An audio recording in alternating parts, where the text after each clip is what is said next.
안녕하세요. 네, 사실 여기 서서 박수 받을 날이 별로 없잖아요. 왜냐면 수업한다고 이제 애들이 박수를 쳐주진 않으니까. 그래서 이제 설명을 올 때마다 마음이 좀 새로운데, 사실 몇 번 오다 보니 뭔가 자주 뵙게 되는 얼굴분도 좀 계시고, 익숙한 얼굴분도 있어서. 그래서 오늘 얘기할 것들은 최대한 약간 중복된 얘기 좀 빼고, 왜냐면 설명에 다른 데도 보실 수도 있고, 아니면 뒤에 다른 선생님들이나 소장님께서 해주는 얘기랑 겹치는 것들도 있을 수 있잖아요. 그래서 좀 혹은 내가 생명과학 선택을 안 했더라도 좀 의미 있게 들을 수 있는 얘기 위주로만 짧게 하고 내려가겠습니다. 3월 얘기인데요. 사실 생명과학 원 얘기는 사탐론이랑 묶어서 좀 봐야 되잖아요. 근데 평균이 좀 많이 떨어졌어요. 그러니까 예년까지 3월 모의고사 기준으로 뭐 수능이나 6월, 9월 차치하고 3모 기준으로 평균이 한 30점 정도 됐어요. 작년도 재작년도. 한 3년, 4년, 5년 전으로 가면 그래도 평균이 한 27점 정도는 됐어요. 등급컷이랑 별개로. 등급컷이 약간 높을 때도 있고 낮을 때도 있는데 올해 3월 평균이 23점이에요. 이 말은 이런 거죠. 이게 생명과학 원을 하는데 비킬러는 애들이 다 잘 하잖아요, 학생들이. 그래서 사탐 공부하나 과탐 공부하나 비슷할 거예요. 오히려 양은 더 적을 거예요. 근데 거기까지 마치면 30점 중반 정도 될 테니까 거기 넘어서서 2등급, 1등급 만점을 받으려면 유전 킬러를 공부해야 되고 그때 생기는 이제 공부 볼륨 때문에 사탐으로 도망을 가게 되는데 그럼 결국에 그 2등급, 3등급, 4등급 껴있는 학생들이 원래는 어렵더라도 버텼지만 올해는 어려우면 사회문화, 어려우면 생활윤리 약간 이런 식으로 도망가 버리니까 거기 층이 비었어요. 그래서 평균이 완전 내려앉았어요. 거기는 비어있어요. 그럼 평균이 내려가면 득볼 수 있는 것들은 1등급 또는 만점 쪽에서 특히 정시로 간 학생들은 표준 점수에서 많은 이득을 볼 거고 평균이 확 떨어지니까 그 다음에 이제 별개로 등급컷 관련해서도 1등급 컷은 결국에 재수생들 들어오고 나면 나름 예년이랑 평이하게 유지가 될 텐데 그 밑에 2등급 컷이라든가 해서 최저를 좀 모호하게 맞춰야 되는 라인에서도 약간 최저에서도 이득을 좀 볼 수 있게 되고 근데 사실 3월 모의고사로만 말하는 의미가 좀 없을 수 있잖아요. 근데 그렇다 하더라도 3모 자체는 고등학생들이 지금 고3들이 3월까지 겨울 동안 생명과학 또는 과탐에 대해서 어느 정도 중요도를 놓고 공부를 했느냐 정도를 평가해 볼 수 있어요. 그러니까 재수생 표본은 작년에도 공부했고 올해도 할 테니까 거기 표본은 크게 변치 않아요. 어차피 비슷한 학원 다닐 거고 선생님도 비슷하고 나오는 컨텐츠도 똑같잖아요. 그래서 거긴 변치 않는데 고3들 표본이 이제 매번 나뉘어요. 그래서 3월을 끝나고 나면 해마다 약간 커뮤니티에서 도는 게 올해 고3 바보설 또는 천재설 이런 게 돈단 말이에요. 그래서 이제 와 점수가 이런데 어떻게 등급컷이 이러냐 하면서 얘네 바보다 또는 얘네 천재다 뭐 이런 얘기가 있어요. 근데 이제 그게 웃긴 게 3월에 바보였다 갑자기 4월에 천재가 되고 또 6월에 바보가 되고 널뛴단 말이죠. 그래서 그렇게 얘기가 매번 그때그때 천재설 바보설이 나돌지만 근데 실제로 숫자로 보면 데이터로 확인을 해보면 거의 비슷비슷해요. 그러니까 큰 차이는 없는 편이에요. 표준 편차도 그렇고 모여 있는 게 비슷비슷한데 올해는 그거랑 달라요. 숫자 자체가 좀 변했어요. 근데 그게 요 영향이 조금 있는 것 같아요. 그러다 보니까 그럼 표준 점수에서 기존의 생명학원을 선택했던 학생들은 좀 더 이점을 볼 수 있다는 장점이 하나 있고 두 번째로 약간 걱정하는 것들은 이탈 인원들이 존재하긴 하니까 그래서 이탈 인원들 때문에 학생 수가 적어지니 뭔가 이변이 있을 수 있지 않을까라고 생각을 해볼 수도 있는데 표본 수준 자체가 생명학 원은 타 과목이랑 약간 다른 지점이 나머지 과탐들은 실제로 어떤 학문적인 내용들이 어느 정도 고등학교에 영향을 줘요. 그래서 내가 좀 더 많이 배웠으면 많이 배운 대로 할 수 있는데 생명에서 다룬 유전은 사실 퍼즐이란 얘기도 있고 그러다 보니까 학문에서 배우는 유전학이랑 고등학교에서 배우는 유전이 좀 많이 다르죠. 사실 그냥 다른 과목이 돼버려요. 그러다 보니까 이게 전체 표본 수준 자체가 오르지 않는다. 근데 3월, 4월, 5월 또는 6월 모의고사 같은 것들을 보면 사설을 포함해서 보면 옛날에 한 21학년도 요번 개정되기 전 조금 과거에는 그때 학생들이 좀 못했었어요. 이유는 6평 전에 국수형 위주로 하다가 6평 지나서 과탐을 집중하는 게 일반적인 현역이었기 때문에 근데 그렇게 했을 때 수능이 약간씩 어렵게 나오다 보니까 수능이 어려우면 그 다음에 겨울방학 커리큘럼을 짜는 데 영향을 주잖아요. 그러다 보니 학생들 표본 수준이 어떻게 오르냐면 제가 약간 혼란이 있었던 것은 3월 모의고사 봤을 때 수준이 한 요 정도 돼 있어야 되는데 평소에 보던 것들이면 근데 최근 몇 년 들어서 수준이 한 여기까지 올라와 있는 거예요. 그래서 전체적으로 학생들이 이제 잘해졌다 컨텐츠가 많이 풀렸구나 라는 생각을 했는데 문제는 결국에 수능까지 간다고 치면 수능에 이제 이렇게 만나요. 수능 날 가서 평균이랑 표준 편차를 확인하면 아 학생들이 원래는 6평 이후로 공부하기 시작했는데 앞에 땡겨서 하고 땡겨서 한 만큼 뒤에서 약간 퍼지는 경향도 좀 있고 왜냐면 밸런스를 지켜야 되니까 과탐으로 대학 가는 건 아니잖아요. 그러다 보니 표본 수준 자체에는 여전히 이제 표준 편차나 평균 같은 것들을 봤을 때 또는 등급컷 대비 시험지 난이도까지 봤을 때도 변화는 없는 것 같다라는 게 결론이고 그다음에 이제 또 다른 거 하나는 이제 3목 끝났으니까 하는 얘긴데 채점 결과를 확인을 할 때 이게 학부모님들이 점수를 보시잖아요. 사실 그 점수 보는 게 낙이라고 하시는 분들도 있고 네. 왜냐하면 열심히 공부를 시켰고 우리 학생도 열심히 공부를 했다 보니까 그게 일종의 어떤 리워드라고 생각하시는 분들도 있고 그런데 이제 그럼 점수에 신경을 쓰죠. 떨어지면 왜 떨어졌지? 하면서 연구실에 전화를 해볼 수도 있고 상담 요청을 해볼 수도 있고 근데 그런 것들이 뭐를 만드냐면 애들 학생들한테 점수를 좀 그러니까 정답을 좀 찍게 만드는 경향이 있는 것 같아요. 그래서 과탐에서 그게 좀 특히 심한데 이게 차례대로 학생 중 한 명 예시인데 6월 9월이고 이게 수능이에요. 수능 끝나고 나면 학부모님들이 상담할 때, 그러니까 그 다음 해 상담할 때 많이 들어오는 게 우리 애가 6월 9월은 잘 봤는데 수능만 폭삭 망했다. 그래서 이걸 어떻게 하면 좋겠느냐. 결국 수능은 재수생들이 들어오면서 현역이 공부를 못할 수밖에, 점수를 못 받을 수밖에 없는 구조냐라고 하지만 사실은 이제 까보면 실제 점수인데 찍어서 3개를 맞춘 거예요. 그럼 이제 처음 6평 끝나고는 찍어서 3개나 맞히면 기분이 얼마나 좋겠어요. 로또 맞은 기분일 거란 말이에요. 그러면 이제 주변에도 자랑하고 그다음에 뭐 부모님한테는 자랑했다가 한 소리 들을까봐 안 하겠지만 친구들한테 자랑하고 다닌단 말이에요. 그래서 자기 점수가 6월 달만 해도 이 점수인 걸 알아요. 그렇지만 한 달쯤 지나고 성적표가 나오잖아요. 그럼 성적표엔 얘가 찍혀 있을 거란 말이에요. 그럼 그때 가서는 내가 45점인가? 라는 의심을 잠시 하기 시작해요. 그러다가 9평 넘어가면 마찬가지로 40점이에요. 또 잘 찍었어. 근데 이제 수능 가서 이제 뭐 평균 회귀를 하는 거죠. 이때 운이 좋았으니까 수능 날 운이 좀 안 좋을 수도 있고. 그러면 원점수만 보면 사실 점수가 쭉 오른 게 맞죠. 난이도는 계속 올랐을 거잖아요. 그럼에도 불구하고 점수는 올랐으니까. 근데 요것만 보는 거야. 근데 이게 왜 문제가 있냐면 요때까지 보면 9평이잖아요. 그럼 이제 특히 9평쯤 가면 국어 수학 쪽에 발등에 불이 무조건 떨어져 있을 거란 말이에요. 그럼 성적표를 보겠죠. 그리고 이제 과외를 추가로 붙을 수도 있고 단과를 더 들을 수도 있고 공부에 대한 어떤 밸런스를 선택을 할 건데 성적표를 봤는데 과탐 47점? 100분위가 한 99 정도 찍혀 있어. 그러면 잠깐만 미뤄둘까? 하는 생각을 가지고 국어 수학에 올인을 해요. 그러면 이 사이에 생기는 갭은 한 달가량, 9평가량 밸런스를 확 줄인단 말이에요. 그리고 이제 10월 모의고사 보는데 중간에 실학평이 하나 껴있지. 그럼 10월 모의고사 보고 이제 박살이 나서 수능 전까지 한 3주가량 다시 또 올인을 하니까 적당히 회복 정도는 하는 거예요. 그래서 이게 올해부터 시작해서 그러니까 이제 모의고사를 치기 시작했으니까 3월부터 해서 매달 사설이든 아니면 교육청의 평가는 있을 거란 말이죠. 또는 복태도 마찬가지로 있을 거예요. 근데 이게 점수에 대해서 부모님들이 쪼든 안 쪼든 또는 학생들이 보고 자기가 기분이 나빠질 수도 있잖아요. 올해 수업 듣는 학생 중에서는 그날 복태 점수가 다음날 하루의 기분을 좌지우지한다라고 한 애도 있었단 말이에요. 그래서 그런 것들처럼 너무 영향을 받다 보면 은연중에 좀 찍게 되는 게 있고 사실은 시간 내에 다 못 풀게 되면 남은 문제들에 대해서도 찍고 넘어가는 것들이 분명 생긴단 말이죠. 근데 개인적으로 적어도 OMR에 한정해서는 안 찍어야 되지 않나라는 생각은 있어요. 그러니까 시험지엔 찍을지언정 채점은 할 테니까. 근데 OMR에 한해서는 안 찍어야 추후에 내가 한 달, 2달이 지나고 났을 때 다시 학습 계획을 짤 때 내 데이터 자체를 오염시킨 일이 좀 줄어들지 않나. 근데 이게 진짜 많아요. 이게 우리 애는 안 그러겠지라든가 나는 그래도 자각을 하고 있을 거다 뭐 이렇게 생각할 수 있는데 점수 잘 받으면 기분은 좋은 거니까.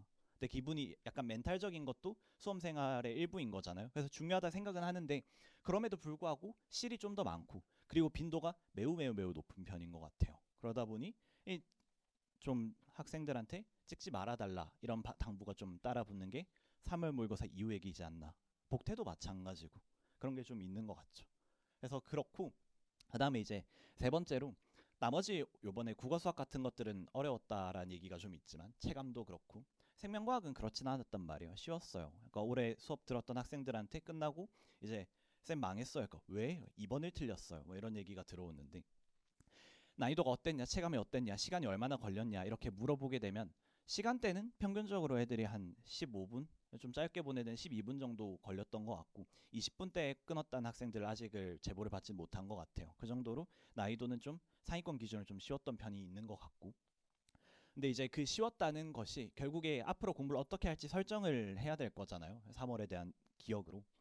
그랬을 때 두 가지 요소가 있는 것 같아요. 첫 번째로 3월 모의고사에 대해서 못 본 과목들은 당장에 집중을 좀 하겠지만 잘 본 과목 한정에서는 여전히 좀 간과할 수 있는 것이 쉬웠기 때문에 잘 본 거다라는 생각을 하나 해야 되고, 3모 기준으로.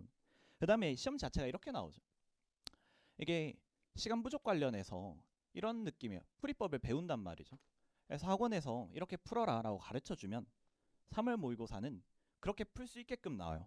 그래서 늘 드는 예시인데 A, B, C가 있을 때 각각 답이 1, 2, 3번이다 이렇게 학원에서 가르쳐주면 3월 모의고사 문제를 딱 보면 A가 있어요.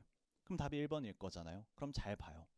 근데 문제는 나중에 6월 넘어가서 수능까지 가면 A가 안 보이기 시작할 거예요. 그럼 내가 A를 볼 줄 알아야 돼요. 그게 관건이지 않나라는 생각이 조금 있어요. 그래서 내가 3월을 잘 본 학생이 있고 못 본 학생이 있을 텐데, 잘 본 학생이라면 A를 찾을 줄은 정확히는 A를 봤을 때 어떻게 답을 내야 되는지를 잘 외우고 있는 거예요. 그럼 그 학생들은 지금부터 중점적으로 생각해야 되는 것은 계속 A를 써서 문제를 풀었고 답을 맞췄다는 거에 뿌듯해하면서 컨텐츠를 소비해 나가는 거는 이제는 그냥 노동일 거예요. 그거는 의미가 없어요. 안 해도 다시 6월 모의고사 보면 점수는 똑같고 실력 변화가 없을 거예요. 까먹지 않는 이상. 그럼 실력 유지에만 의미가 있을 거란 말이죠. 그럼 그런 학생들은 무슨 공부를 해야 되냐면, 그래 A 보면 선생이 A 있으면 답이 1번이라 했으니까 잘 외웠어. 근데 그 다음에 의문 품어야 되는 거는, 근데 A가 있는데 왜 답이 1번이어야 되는데?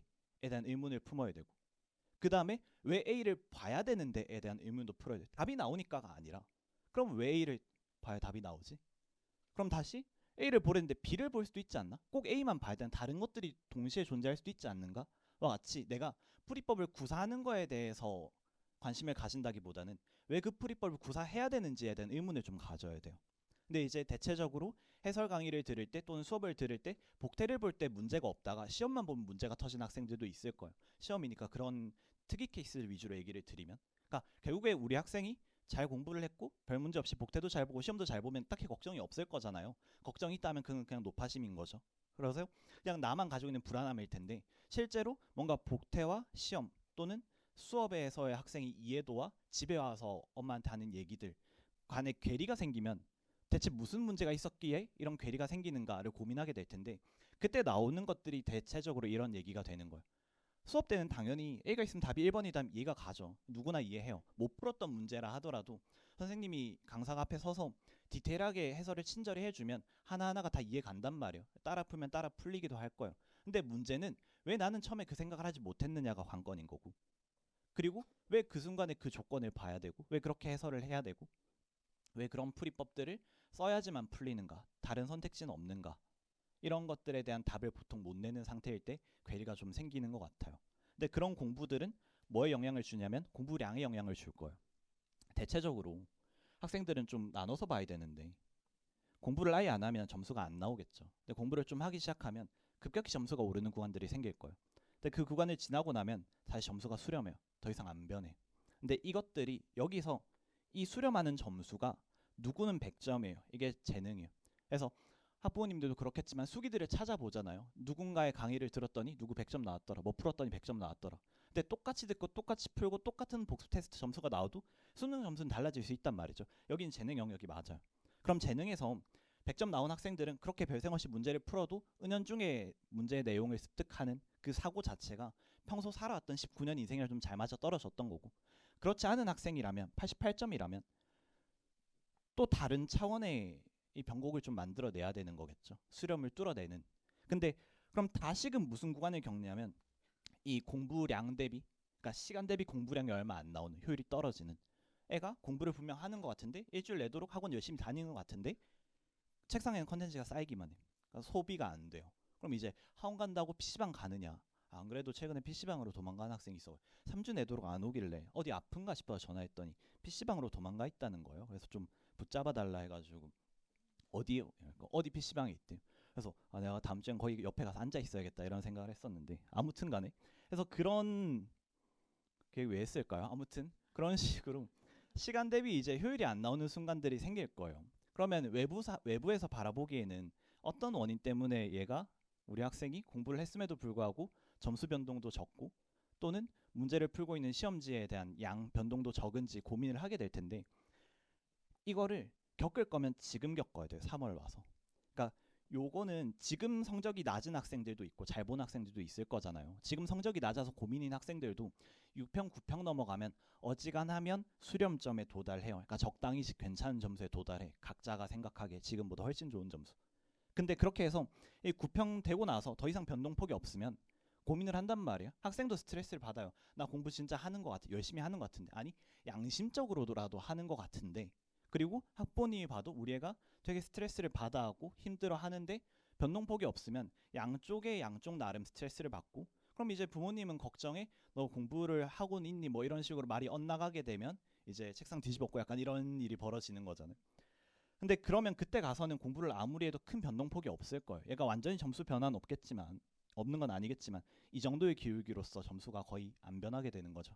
그럼 그때 가서 이거를 하려고 하면 이땐 조바심이 생길 수밖에 없는 것 같아요. 6평 끝나고 9평 끝나고 매주 시험지가 3회 4회씩 쏟아지는데 내가 한 주 내도록 시험지 한 회분 붙잡고 분석하고 앉았으면 아무리 그게 실력적으로 도움된다 하더라도 근데 가시적으로 나오는 건 아니잖아요. 내가 오늘 공부한 한 문제가 내가 오늘 100문제 풀면 수능날 1점 오른다면 기쁜 마음으로 하루 만에 10,000문제도 풀 수 있을 것 같아. 그 정도의 의지가 생기죠. 또는 밀어놓더라도 결국에는 수능 전에 10,000문제를 풀고야 말겠다라는 생각을 가질 거란 말이죠. 근데 그걸 모르잖아요.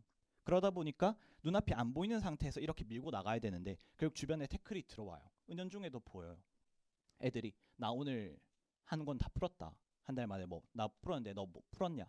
여기까지 풀었냐? 어디까지 풀었냐? 그거밖에 안 풀었냐? 이런 식으로 계속 도전이 들어온단 말이죠. 그럼 거기에 다시 영향을 받아서 이 고통의 인고의 시간을 견디지 못하고 다시 원상태로 돌아가게 될 거야. 그러면 사실 수능까지 점수 변화가 없는 거죠. 공부 열심히 했잖아요. 안 한 거 아니잖아요. 근데 점수 안 변했잖아요. 그럼 수능까지 안 변할 수밖에 없을 거예요. 그냥 구조 자체가. 그래서 학생들이 한 번쯤 지금 시기에 고민해야 되는 것은 내가 지금 공부하는 거랑 점수 오르는 거랑 뭔 상관이 있는지를 대답할 줄 알아야 돼요. 내가 문제집 풀었어. N제 한 권 풀었는데 N제 한 권 푼 게 왜 내 점수에 영향을 주지? 공부했으니까 당연히 맞는 말이겠죠.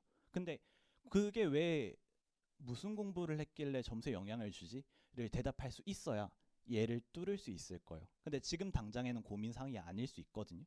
근데 무조건 누구나 와요. 내가 공부를 안 하지 않으면. 공부를 안 했으면 내가 올해 공부를 안 했어. 내년에 와요. 내년에도 안 했어. 후내년에는 와요. 반드시 오는 순간이에요. 그러면 미리 신경을 좀 써야 돼. 내가 여기 도달하기 전에 얘까지 신경 써가면서 어려운 공부를 하긴 어려울 수 있잖아요. 근데 머릿속에 은연중에 넣어두면 무의식 중에서 지속적으로 피드백되는 게 조금씩은 있을 거예요. 그러면 은연중에라도 뭐가 이게 88이 아니라 92로 올라갈 확률이라도 조금 더 생기는 거죠. 그래서 약간 산모 끝나고 당부사항은 내가 잘 보든 못 보든 간에 결국에는 산모를 잘 봤으면 잘 본 대로 또는 못 봤으면 못 본 대로 그래서 보충을 하거나 아니면 밸런스를 배분을 할 텐데 그랬을 때 뭐가 됐든 간에 여기에 대한 염두는 좀 해야 된다라는 생각이 좀 있는 것 같아요. 네, 다들 간과하는 편이죠. 다들 9평 끝나고 나서 다시 상담이 오거든. 3월 끝나고 상담 안 오고 상담이 가장 많이 쏟아지는 거는 상담해라 하는데 상담하고 싶은 내용을 3월에도 가지고 있다가도 결국에는 6월 9월 끝나고 수능 직전 돼가지고 또는 수능 몇 주 안 남겨둔 상태로 갑자기 선생님 이러면 어떻게 해야 될까요?를 고민하기 시작한단 말이죠. 근데 미리 해야 된다는 게 좀 있는 것 같아요. 외면할 수밖에 없죠. 과목이 여러 개니까. 그 다음 어려운 거니까. 근데 옆에서 이제 잔소리가 될 수도 있겠지만 한 번씩 툭툭 찔러 넣어줘야 본인도 사실 맞는 말인데 엄마가 하니까 듣기 싫은 거지 약간 이런 생각들을 처음에는 하다가도 본인이 이제 발등에 불이 떨어지면 요즘에는 이제 발등 튀김이라고 한다더라고요. 발등에 불 떨어진다라는 표현을 발등 튀김이라 하던데 그래서 약간 아무튼 그러던데 그런 것처럼 그때 가면 그제서라도 생각이 들 테니 좀 기억해둬야 되지 않을까 하는 게 조금 있어요. 그래서 공부할 때는 풀이법 중요한 거 맞겠지만 풀이법 중요하다기보다는 그 풀이법 내가 딴 문제에서 또 쓸 수 있냐가 관건인 것 같고 그랬을 때 풀이를 얼마나 외워야 되느냐 했을 때 풀이가 그렇게 많지는 않을 거예요. 어느 과목이 됐든 간에 풀이량은 적을 거예요. 근데 풀이량이 많다고 느끼는 거는 내가 100문제를 풀면 100문제를 다 각기 다르다고 생각하면 공부량이 많다고 느끼게 되는 걸 거예요. 근데 결국 수능 기준으로 특정 파트에 문제가 70개 있으면 그 중에 8개 풀 줄 알면 MSG를 빼도 11개 풀 줄 알면 나머지 70개를 풀 줄 알아야 정상이에요. 그러면 내가 이 11문제 푸는데 필요한 내용만 공부하고 나서 그 다음부터는 나머지 59문제 푸는데 필요한 내용을 공부하는 게 아니라 이 11문제랑 나머지 59문제랑 왜 같냐, 왜 여기 A가 있었다는데, A가 있으면 답이 1번이라고 외웠는데 왜 나는 이 59문제에서 A를 발견하지 못하고 있느냐를 고민하고 있어야 돼. 근데 그러면 뭐라고요? 진도가 진짜 안 나갈 거예요. 진짜로. 근데 그렇게 하면 진도는 안 나겠지만 잠시 지나고 나면 무조건 수렴점에 와요. 다시. 그럼 그 이후 수렴점은 여기는 또 올 거거든요. 근데 여기는 100점이 아니에요. 150점 이렇게 될 거예요. 120점. 오버가 될 거예요. 그럼 이때 나오는 것이 안정적인 만점 이런 것들이 도착할 수 있는 구간이 되는 거겠죠. 그래서 안정성을 원한다면 의식적인 공부를 해야 되고, 의식적인 공부는 어려운 거고, 문제를 푸는 건 사실 쉬운 거잖아요. 그냥 노동인 거죠. 단순 반복 업무니까. 그러면 그거는 당연히 효과를 보는 사람이 극소수라고 생각하는 게 맞는 것 같아요. 라는 생각이 조금 있고, 그 다음에 이제 결국 아까 얘기 드렸던 그 11문제와 나머지 59문제의 차이점은 A가 여기 있냐 여기 있냐 차이. 그럼 내가 두 번째 줄과 네 번째 줄에 똑같이 A가 있다는 걸 발견하냐 못하느냐가 메인이다. 뭐 이런 얘기를 위한 예시였고요. 그 다음에 이제 뭐 이것들은 필요 없는 것 같고, 그 외에는 풀이법 말고 수능내 신유형 나오면 어쩔 거냐 뭐 이렇게 생각할 수 있는데, 신유형이 작년 수능 기준으로 생명과학에서는 한 문제에서도 딱 해설 한 줄 정도만 기출에 없는 내용이었어요. 그것도 평가원 기출 한정해서. 그럼 평가원 기출 다 풀었으면 못해도 11문제는 다 맞힌다는 거고, 그렇게 했을 때 나머지 한 문제조차도 뭘 하면 내가 가정을 해서 푼다면, 그러니까 생원에서 유명한 귀류법을 써서 푼다면 만점 받는데 평가원 기출문제집 한 권으로도 모자라지 않다라는 거예요. 그럼 나머지 교육청 문제나 사설 문제는 왜 갖다 쓰느냐라고 고민을 가질 수 있는데, 마찬가지로 평가원에서 내가 이렇게 풀자고 정한 거고 추가로 공부하면서 더 정하는 내용은 없어요. 근데 추가로 공부하는 것들은 정한 대로 내가 살 수 있는지 확인하는 과정이라고 보셔야 될 것 같아요. 문제를 푼다는 거는. 그래서 문제풀이량이 중요한 게 아니라 내가 10문제를 푼다 하더라도 정한 대로 풀고 있느냐, 원칙대로 풀고 있느냐, 아니면 일단은 문제를 풀어내는 것 자체에 급급하느냐. 근데 공부 초기에는 문제를 못 풀고 있을 테니까 풀어냈다는 사실 자체에 약간 이점을 가지겠지만, 그 시기가 조금 지나고 나면 내가 풀 수는 있는데 근데 시간적으로 좀 부족하다, 좀 더 내가 잘 풀 수 있었으면 좋겠다, 빨리 풀 수 있었으면 좋겠다 라는 생각을 가질 텐데요. 그럼 그때 가서 가져야 되는 생각이 그럼 내가 최초에 공부한 대로 풀고 있는가, 1번 1번대로 풀고 2번이 2번대로 풀고 있지 않은가. 근데 뜯어보면 사실은 같은 문제일 확률이 매우 매우 높다라는 거죠. 거의 대부분이. 그래서 그거 자체가 1년 내도록 해야 되는 얘기인 것 같아요. 약간 지향점인 거죠. 그런 얘기고, 그 다음에 이제 쭉 넘어가서 요거는 결론인데, 과탐 관련해서는 시간 타임어택이 좀 크니까, 뭐 국어 수학도 타임어택이 조금은 있다지만 과탐에 비하면 좀 적잖아요. 총 시간이 크니까.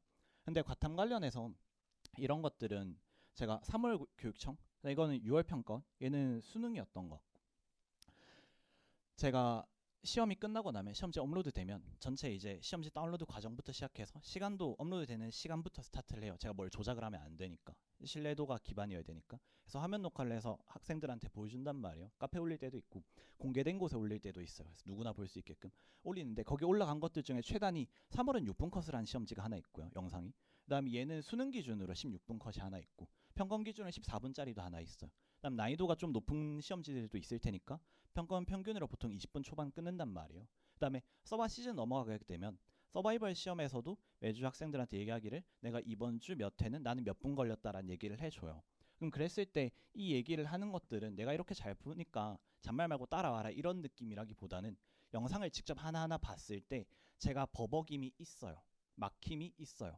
썼다가 지워요.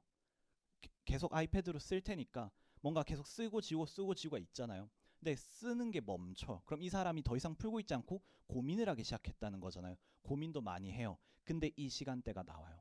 그래서 내가 풀이가 완벽해야 시간이 모자라지는 게 아니라 앞에 얘기 드렸던 것처럼 내가 이 문제 풀 때 뭔 생각할지 정해놨느냐, 그리고 정해놓은 대로만 생각하고 있느냐. 그럼 추가적인 별의 별 이상한 잡생각을 안 해도 되잖아요. 정해놓은 것만 딱딱 떠올리면 되는데, 그럼 사실 결과적으로 과탐이지만 암기 과목으로 귀결될 수밖에 없어요. 최종 가서는. 근데 그 과정이 조금 힘들 수 있다라는 생각이 조금 있는 거죠. 라는 게 조금 있고, 그래서 완벽한 풀이법에 대해서 누가 스킬이 대박 스킬이 쩔더라 뭐 이런, 요즘엔 그런 말도 안 쓴다는데 아무튼 스킬이 기가 막힌다더라 이런 것들은 다 환상이라는 거죠. 좋은 스킬이 있으면 빨리 풀 수 있는 거 맞거든요. 근데 그 좋은 스킬로만 완성되는 건 아닌 거고, 평범한 스킬만 가지고 있다 하더라도 시간적으로는 사실 30분이 부족하진 않을 걸. 이렇게 많이 남기는 시간 필요 없잖아요. 15분씩 안 남겨도 되잖아요. 3분만 남겨도 되잖아요. 검토 짧게 할 거고. 그런 거 생각하면 풀이법에 대한 환상을 좀 놔야 된다라는 거죠. 그럼 풀이법 환상 놔야 된다는 거는 문제를 많이 푸는 게 능사가 아니다라는 결론에 똑같이 귀결하게 되는 것 같아.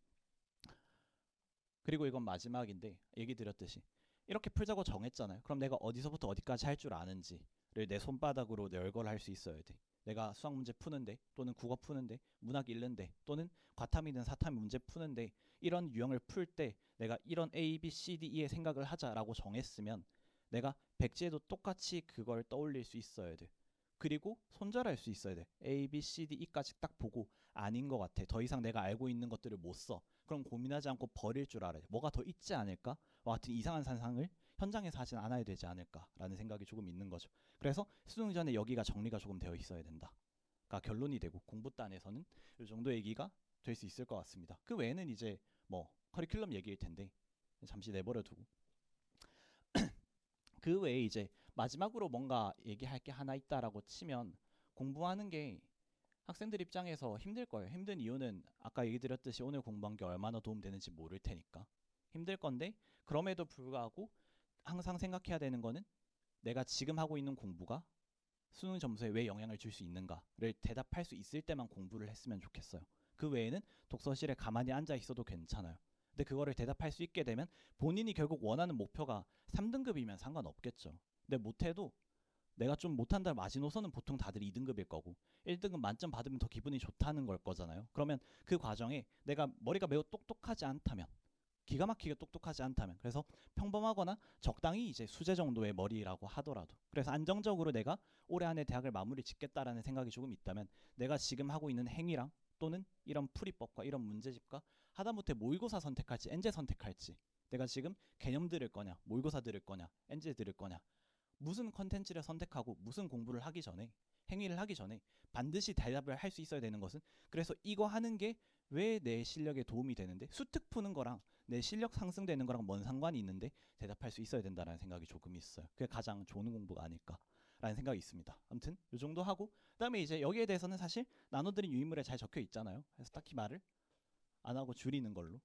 아무튼 그래서 그런 것들이에요. 사실 앞에 이렇게 공부해야 된다는 그거잖아요. 베이스 깔려 있는 게 나는 그렇게 가르친다 깔려 있잖아요. 그러다 보니까 커리큘럼 얘기는 생략하고, 그 외에 이제 클리닉 관련해서는 Q&A 관련해서는 전체 Q&A가 다 가능하고, 학습 상담 관련해서도 전체 학습 상담이 다 가능하고, 대면이든 비대면이든. 보통 상담하면 학생들이 약간 뭐라 해야 되지? 상담도 일종의 노는 것보단 공부라는 생각이 있잖아요. 그럼 별의별 얘기를 다 하기 시작해요. 친구 얘기도 하고. 그러면 1시간 3시간씩 하는데, 학부모님들이 다음날 전화 와서 우리 애랑 무슨 얘기를 그렇게 많이 나누시냐 뭐 이렇게 한 번씩 물어보시는데, 그런 것처럼 상담도 편하게 할 수 있고, 교재는 전체 과제 검사가 있어요. 왜냐하면 컨텐츠 홍수잖아요. 근데 쌓아만 놓으면 의미는 없으니까. 그래서 미니멈하게 필요한 거 위주로, 그렇지만 양은 부족하지 않게 주고 검사는 다 할 거고, 클리닉 관련해서는 이제 기본적으로 무장 클리닉이 달려 있고, 그다음에 요일마다 누구누구한테 너 남아라, 다음 주 남아라 하는 강제 클리닉도 별개로 또 존재합니다.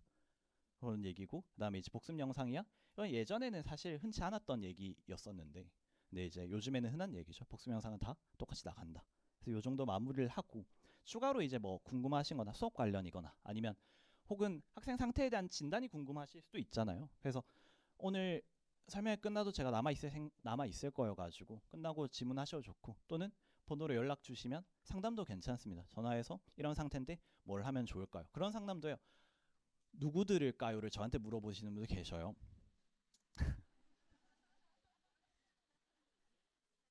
그럼 이제 전 대답을 하죠. 저 들으세요라고 속으로 대답하지만 그렇게 대답하면 안 되니까. 아무튼 그런 것도 있으나, 그럼에도 불구하고 물어보셔도 괜찮다. 왜냐면 그냥 사실 저 집에 있으면 일할 때 빼고는 제가 계속 일만 하진 않을 테니까 뭐 안 하잖아요. 그럼 이제 편하게 전화 주시면 혹시 통화 되냐? 왜요?